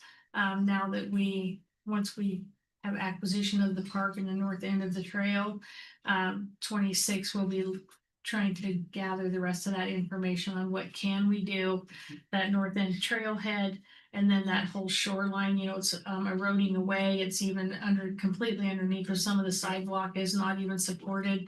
So we need to do something to preserve that shoreline, and so we need to find out what we can do, how much of it can we take back, and then we want to improve that north end so it becomes a continuous, as much as we can, usable features for the public. Wanting to access the lake or just enjoy it as a park, or especially that trailhead where they can park and walk or bike around. So we've been doing a lot of talking about it. We know it's a problem, and it's on the horizon for sure. I was double checking, put it on there. Yeah, it's on there. And then North Park and the boat launch are both part of the acquisition, right? I mean, you just said North Park, but Yes. the boat launch. Yes. Definitely part of it. So we're waiting until May of 26, and then we can bring a plan forward to you on what that might look like and how do we pay for it. So hopefully we can get some grant funding, but yes, it's on the list. But Anything else? I you wanna think add to that? your question, yeah, it is part of the overall acquisition, the boat launches. Yes. Yes, okay, I just wanted to Yeah. double check like the bluffs and all that. You're talking about the gravel getting sprayed and get the erosion there too. Yep. Yeah. And you were talking about other advertising types. I was just thinking, like when I went to high school, everybody else watched the same television shows that I did that day. So we all talked about the same commercials, and now my kids they watch completely different things. I mean, what are you planning on doing for advertising for community members? So the big push we're gonna do this year is doing our own like little newsletter. And we'll include, the community event, all community events that are happening in the city as well, but we'll get them out to mailboxes is the This is the plan. big one. Is there any like out there or the Inlander or anything like that? Trying to bring more people. You can for parks and trails, but I think this conversation has been about creating more like a quarterly brochure Yeah. Oh, ahead of time, like here's what's coming in the spring, here's what's coming in the summer, Yeah, what's so coming we'll in the have, fall. January to Yeah. April, May to what would it be, August, and September to December, So- somewhere like that. But and then sending off everything that'll be in that quarter will come in the pamphlet. planned out. That'd be nice. And already we send things out in the newsletter, which is, as you can see, the programs have grown pretty quickly, and we have our Facebook, and so we're working with Big Sky Consulting, as you know, and how do we improve that? And Sunny just was in meetings with them this week. So that Park and Rec communication is a big part of what we're working on.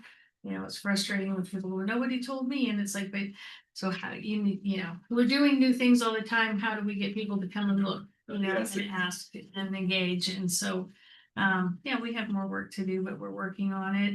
When council, when I came into office, it's like, okay, we need to shut down Park and Rec, but I'll tell you that every single person I talked to in this city wanted improved Park and Rec programs, and they were unhappy with the way that it was. And so this council decided, okay, let's invest.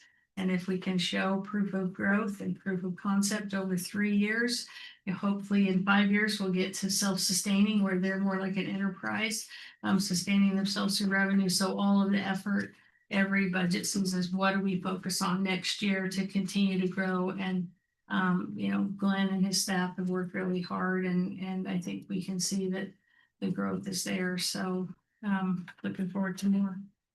Piggyback on your advertising efforts.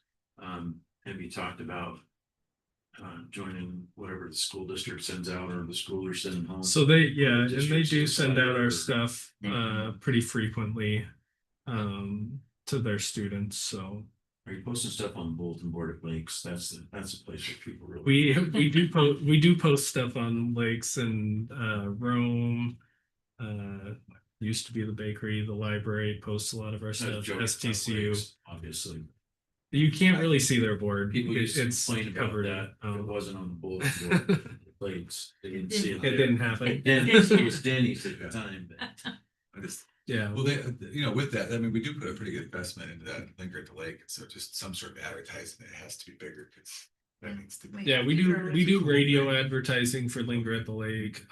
So yeah, we do invest into the Linger at the Lake advertising a And little the more. sponsors, and then the sponsors also advertise out in their, social media Up there, so, contacts, and so. We're trying, Oh, I know. Yeah. it's working. Not easy. Yeah, anything else, council, that you'd like us to think about? I want to thank you, Glenn, for all your hard work. Well done. Thank you. I'm gonna stay up here because I'm next. Okay. The last is on the workshops. Sorry, it's turned into a long agenda. And SCA, if you would like to make your exit, thank you for coming. Thank you. Anybody else want to be excused? Now would be your time before we head into another topic. These workshops are so important because otherwise we end up bringing ideas to council. You don't have a chance to even know what's going on, and then that's where all the questions happen. We have to bring it back again and again anyway to get it right. So this is where we can talk about it first and then hopefully get it right. So Jay, you may exit stage left. Thank you for coming. I know the backside can only endure so much. Workshop discussion, the commercial kitchen. Glenn, if you give us an update on that, please. Yeah, so we got our bid back from WFGC and with the change orders that were made. So our original quote was for $193,785. That was the original bid that came in. And actually it was $93,000, I believe is what it was for WFGC. This was with the equipment from Spokane Restaurant Equipment included in that. So kind of their second bid they gave us with that included. So that was the bid they gave before they saw the project. They came in, we had the issue with, they were like, well, this is all concrete floor, so it's gonna cost exponential amount more than what we originally quoted, because we're cutting through, I think it was 6 inches or something like that of concrete flooring. We're gonna ruin the fire department's bathroom below and have to redo their bathroom due to cutting the floor and everything too. So they gave us the quote of $416,000, I believe is what it was. And that's when we came to them and said, yeah, we can't go that high. We need to cut costs. We met with Spokane Restaurant Equipment and Allison, and Allison had told us, if we can move a couple items closer to where all the drainage will be, then that should help cut costs substantially as well.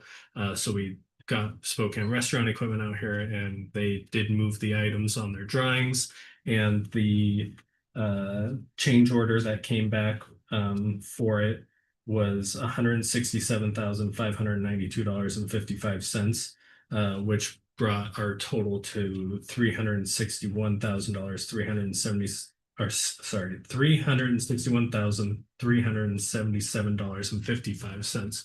So about $50,000 less than their $400,000 quote that they gave us. So sorry, that's a lot of numbers throwing out Last there. time we workshop this, it was 416, and we were asking council to approve to pay up to the 400. We had 305, I think, from ARPA, and then so we were asking, we thought $100,000 investment was probably appropriate to get a commercial kitchen, and so he asked us to bring that back. So we went back, retooled it, and so we're coming back to say, and you'll see that there's a budget amendment here. We didn't use all of that, and I don't know if there might be, as Sunny and I discussed, there might be some minor change orders once they actually get into that flooring and some of the plumbing and wiring, but we were happy that it came in. Should be pretty minor. 40,000 under, so what we had talked about. And the only thing that I saw on their change order was that Spokane Restaurant Equipment didn't include tax on there, so she didn't add it into the total because she didn't quite know why they didn't. So that's the only like It'd be the 361 guaranteed plus the change. tax. Yeah. Yeah. Just for the equipment. They WFGC included it on their end. It was just the So with that, equipment. when we're asking for the budget amendment later, will that cover the tax as well? That's a good question. Mine was based off of. I just noticed it today. Okay. So that will. Do you want to strike the budget amendment and bring it back, or so it's more accurate? First read, Oh, first read. so. We Yeah. could always make the change between now and the second read based on adding the tax. Tom, is that good? Yeah. Okay. And it could be a simple calculation that I can do here between now and then to see how much that would actually be. But yeah. Do you know what the cost is? I'd have to go down. I think it was 103,000 and change. And we can share that with you too, but we just wanted you to know it did come under budget, and this is just the workshop side of it, so we can send you that information. We'll bring it back if there's a. Out of curiosity, how many original bidders were there for the project? I want to say it was 3. It could have been 4 though. We had a couple. And Bids. what was the spread in bids? Obviously, if an estimator comes, they can see that it's a cement floor, can't they? Well, it's a little bit different because, I mean, they can see it's a cement floor, but they don't know it's this thick. And they also don't know where the pipes connect. And we also had HVAC problems and the venting. And I mean, it was more than just the flooring. And they really didn't know until, that's what we were told as we walked through the process. You don't know until you tear into it and you can really get up on the roof and see what's going on to get the ventilation right, what's going on to get the plumbing right, and is the size of the plumbing going to accommodate all of the kinds of equipment that you have, and that's the length of my knowledge.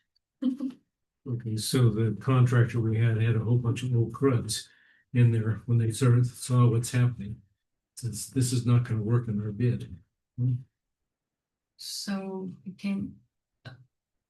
I'll let Sonny talk to that, but Yeah, this bid was substantially less expensive, even with this change order, substantially less expensive than the other bids we received.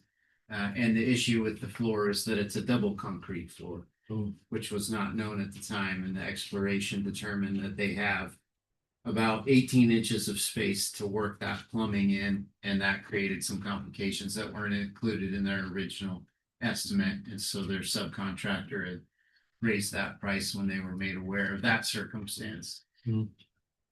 there was also a delay. And they had their original subcontractor, the new subcontractor, so we had a delay. And then we had costs because of tariffs kicked in for the equipment, and so those costs kept going up, and so that's why we came to you last time and said, you know, how much will you approve and can we move forward, because the costs just continue to climb, and we wanted to get something in writing that says we're going to hold this price and get the project started, and so that's where we are right now. And we got a certain amount of grant money for that. 305,000 is not our money. So 65,000 will be our money, 700,000. which is pretty cheap for a commercial kitchen. Yeah. And it's a revenue generating attempt as well, so. Something like that. Are there any structural issues with cutting through a concrete floor? How much are they cutting out, I guess is what. Just enough to get the pipes through, but And they know. No big saws coming out. No, it's Smaller cuts for the floor sinks that are required for the equipment that will be installed, so. Yeah, it's not gonna cause a structural. Okay, issue. that's it. Yeah, I just want to ask. Yeah. And if there's a gap in the they know there's nothing important in that gap that they can run into. It's, they're gonna learn some things, but it's 1970s architecture, which leaves a whole bunch of questions in my mind personally, if we did anything right in that era, but we're pretty confident, just this building also is not, this isn't what it always was. There's multiple additions over time, and so how things fit together, which is right about where that kitchen lies in the middle. How two facilities from different times met together, but they have done a lot of exploration at this point to know that they've scoped down in there to see what they're looking at and don't anticipate any major issues moving forward. So, and what about the fire department's bathroom, kitchen, whatever? That was They know that factored it's in. coming. We had to, yeah, we had to pay to repair that as well, which is some of what added to the cost. So it's not just a direct drain from our kitchen down into their. We were hoping, but no, Okay. yeah. Yeah. When we wash the dishes, they don't have to flush. We're gonna kind of go around. But, yeah, we learned a lot and trying to do a lot in a small space too. Good questions, so really good questions. So, okay, well, we're answered all of those questions. I think we're good to go forward. And we'll have the budget amendment here later in the agenda to cover that, so. Thanks, Glenn and Sunny for all your hard work on that. We sure appreciate it. Action items, we have a consent agenda approval of the September 2nd, 2025 minutes. Any changes or amendments to the minutes from September 2nd? Move to approve. Second. Any questions or comments? Okay, all in favor? Any opposed? Minutes approved. Approval of September 16, 2025 payroll claims and warrants numbered 52920 through 52927, and the payroll payable warrants numbered 30271 through 30282 in the amount of $183,480.97, and claim warrants numbered 52928 through 52978 in the amount of $279,321.46. Move to approve. Second. Any discussion or questions? I know you've all received the full financial report. All in favor? Any opposed? Thank you. We asking for a waiver of the entrance conference for our audit that was requested by the auditors themselves. I'll let Cost kind of explain that to them. Good evening again, Mayor and Council. So essentially what we have here is in a typical audit, there's an entrance conference where they establish the ground rules, tell council what's going to go on, what they're expecting, what they're going to be auditing, and how that all looks, who the key members are of the audit team. So in this case, they've already started the field work. They've hit the ground running, and we're actually nearing completion of the audit. So they felt that considering the timeline, it wasn't exactly necessary to do an entrance conference right before an exit conference. So essentially, I wanted to bring to you the general information that they would have told you in an entrance conference. So in this audit, they're auditing fiscal years 23 and 24.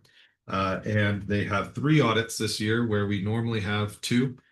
So we qualified for a single audit because we spent more than $750,000 during fiscal year 2024, which triggered the necessity to have them do a single audit on us on behalf of the federal government. So essentially what that means is they're going to do an audit on one of the programs that caused the qualifying event. In this case, it was the Jefferson water line replacement. So essentially they dig in and they make sure that all of the federal standards were upheld in that program. So far, it's looking pretty good. And then the other 2 audits are a financial audit and accountability audit. For the financial audit, essentially what they're doing is they're digging through all of the books and making sure that the financial statements were prepared in accordance with our general ledger and all the other facts of the record and presented correctly.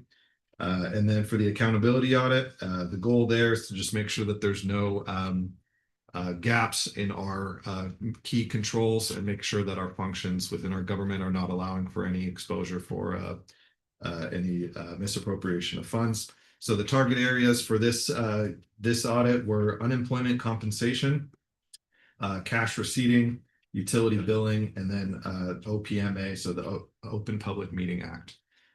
So they are just getting started on the accountability audit and things seem good so far. Any questions? Appreciate that. Things seem to be going swimmingly well, so we'll find out at the exit. I did have the entrance interview, and I believe that Councilmember Harbold also had. It should have been Lance. Oh, it was Lance. Okay, I'm sorry. I thought that was Tony. So anyway, but a council member also had an entrance interview. One council member needs to at least be involved. So those two things did happen as well.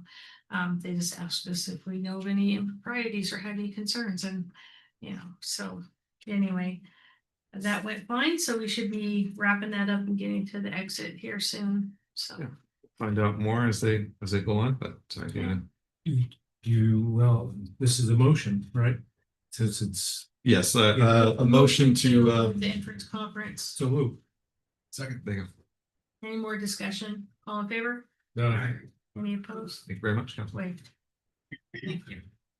Public hearings, we have none. Resolution 25770, the bid award to Greenscape to upgrade the city irrigation system. Glenn, back again.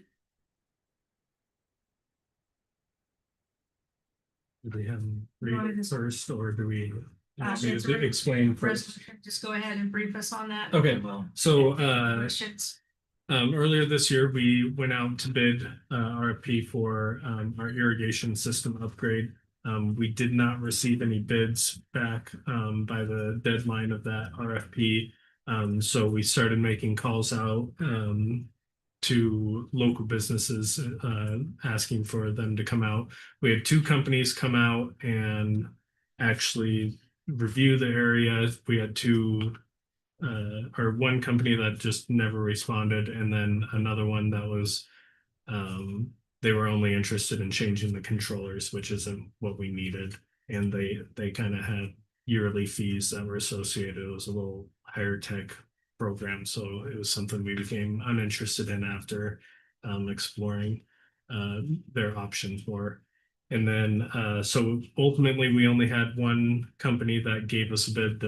One of the companies that came out and checked out the area, I reached out to them multiple times, tried getting their bid back from them, and just never responded after that. So Greenscape is the company that is the only company that turned in a bid to us. We originally budgeted $75,000 for the project, and their bid came in at $19,500. So it was kind of just a hip shot guess for us because we didn't know how much work needed to be done, but they're going to rewire some of the parks because and make them 2-wire systems and update our control panel so they can detect weather and won't water while it's raining or if it's too cold, things like that. So we ultimately have Greenscape to go with our option, and that's why it was our suggestion. There's no skate option. I don't know that we need to spend that kind of money on our sprinklers. Nice, it's a fully automated system, and the price was right. Yeah. So, Yeah, our waterfront park controller is a turn dial. So one of the guys who came out was like, I've never even seen one of these. That's how old it is. Yeah. like the dial phone. Mhm. Any questions about the bid award? Otherwise, entertain a motion. Move to approve. Second. Any further discussion? Any hesitancy or questions? All in favor? Aye. Any opposed? Passed unanimously from the council that's present. Resolution 25771 Shamrock Service Agreement for the FEMA repaving project. That's on page 22. And I know Sonny, you want to give us a quick brief on that? Thank you, Mayor, Council, again, Or we you could. probably recall, we did, yeah, Scott can answer any technical questions. Please have technical questions. We did award the bid to Shamrock for this FEMA paving project, but now we're really just bringing forward the service agreement with that contractor And Scott would be happy to answer all of your technical questions related to such. Any questions on the service agreement? We passed a resolution, the award already. Okay, I entertain a motion if council's still ready. So moved. Second. Any more discussion on that? All in favor? Any opposed? That's unanimously, if council is present. Added one item, resolution 25-772, the Dorschen Call Service Agreement. That was added to your packet. And you want to brief us on that too, please, honey? You bet. Yeah, so similar circumstance, we awarded the bid to Dorschen Call for the backup power generators, FEMA grant funded. And this is just the service agreement related to such, and it is, you'll probably notice the exact same language, service agreement. So those federal projects and just to note, we recognize that this can feel a little clunky sometimes. These circumstances end up where we'll get a bid opening on a Thursday, which is the same day that we're preparing packets for council. And we want to try to move because some of these things, especially a paving project or some of these funds that we want to be able to obligate. And so we get to awarding the bid so that we can then have somebody to get a service agreement with, but we don't always have the time there. But understanding this process and how in the request for proposals, there is the language of the service agreement included. So when the contractor is bidding, they really are agreeing to that service agreement. And so we can bring that forward to you with more confidence in the future. So when we do bid award service agreement together, but these two cases was just, we were anxious to get the bid award so that we could secure the contractor, and then we brought back the service agreements. Any questions about the service agreement? Thank you for the explanation. Appreciate that. Entertain a motion if council's still ready. They're not protesting. Got resolved today. Yes, I did hear that that was resolved. And so, yeah, we didn't lose out on really any time, but as far as, yeah, being able for them to move on acquiring equipment and getting agreements in place and starting to do, yeah, that just really does. Some contractors a little more want all those details in place before they'll start. Others we're a little more familiar with, and they're willing to get started on things, but yes. Move to approve. Second. Any further discussion or questions? All in favor? Aye. Any opposed? Thank you for your questions. Moving into ordinance, the first reading of ordinance 1135-2025 Q2 budget amendment. Evening again, Mayor and Council. Page 31. In the packet. Mr. Foss, want to brief us on that, please? Absolutely. Do we need to say the title first? I think we could read it in first, just to Yeah, make sure. why don't you go ahead and do that Yeah. for us, Tom? Yeah, City of Medical Lake, Spokane County, Washington, ordinance number 1135. An ordinance of the City Council of the City of Medical Lake, Spokane County, Washington, amending ordinance number 1132, section 1, parenthetical 2024 and parenthetical in the 2025 final budget, providing for the effective date thereof and other matters properly related thereto. Thank you. Thank you, John. So essentially what we have here in the proposed budget amendment is amendments 25.3 to 25.4. So 25.3 is for the city beautification fund. So in the last quarterly budget report, we identified that the expenditures approved for the city beautification fund were under what we spent during the LaFay Street project on the flower basket irrigation. It was unanticipated, and that we didn't know that we would have to run all of the irrigation through to get it there. But it was more fiscally wise than having to water it all the time. Scott could argue that as well. But either way, they were not appropriated, so that's what we're looking at here. 12,500. And then as previously discussed in the workshop item, for the capital improvement fund, the expenditures related to the kitchen project, PF 4-24-301. So essentially what we have here is the majority of the project is funded through the 107 ARPA fund. The remainder of the funds that exist there, it amounts to the entirety of the project that was proposed by Glenn, the expenditures, except for about now 75,000 if we include the sales tax that you mentioned. So rather than 65,000, it should be about 75,000.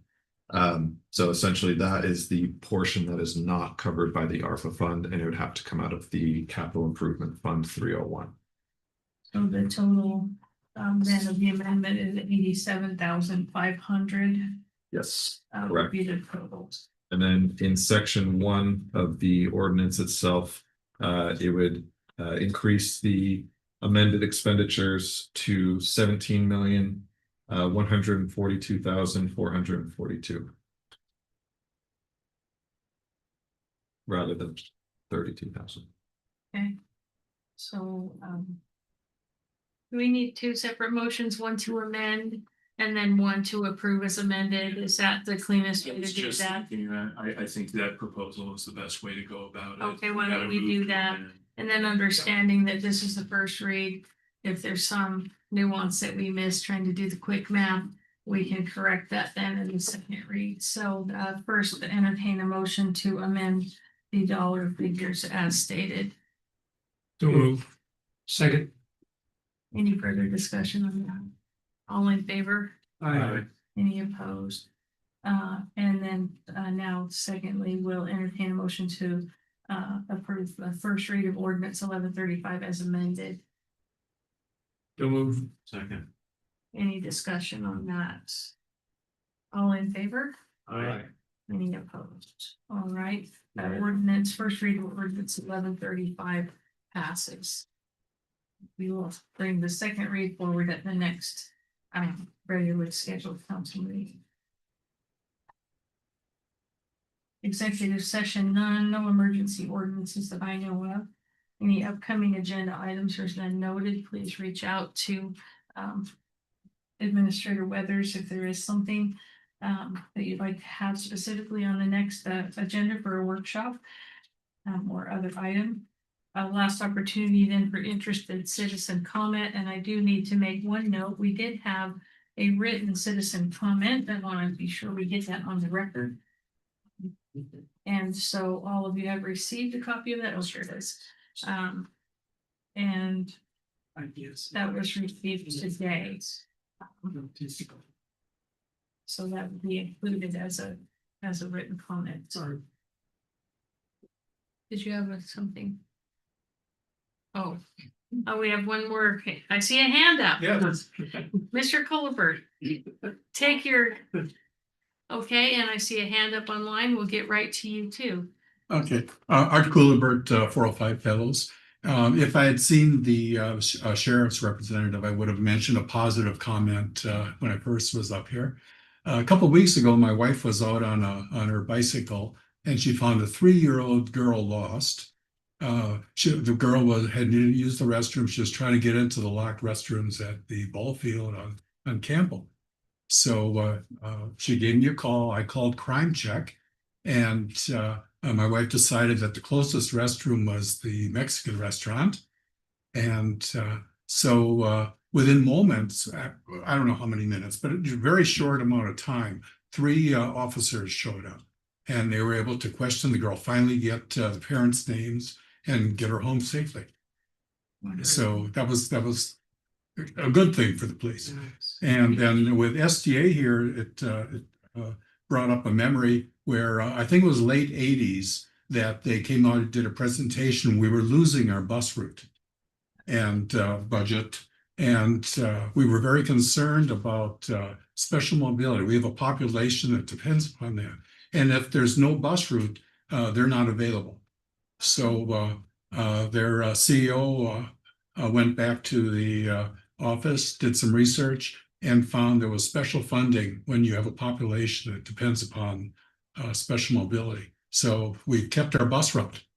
Yes, and now it's improved. Wonderful, thank you. Ms. Henderson, if you want to state your name, just since you're online, we'll have a recording. We can't hear you though.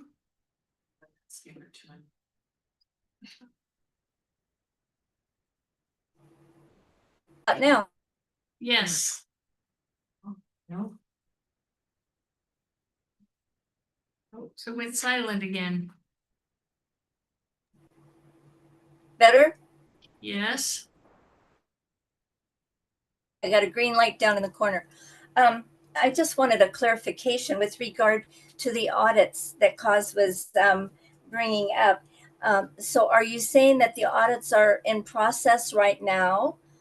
Number one. And number Yes. two, this would be, it's a yes that they are ongoing. So you have Yes. auditors on property now. Yes. Okay, thank you. And so this would be for FY 2023 and 2024. And so when did they actually come on property, and when do you anticipate them resolving or finishing up their report? The dates, I don't think you gave a conclusion date. Yeah, unfortunately, I don't know the conclusion date at the moment. But I will say that they're, I would say maybe 75% done with the audit. And they started in late August. So I would imagine they should be completely wrapped up by maybe mid-October is my guess and my hope. It all depends on how smoothly everything goes, if there's any hangups. But so far it's been pretty smooth. And they do most of it remotely. So they've only actually been on site 2 times. The rest of it is remote.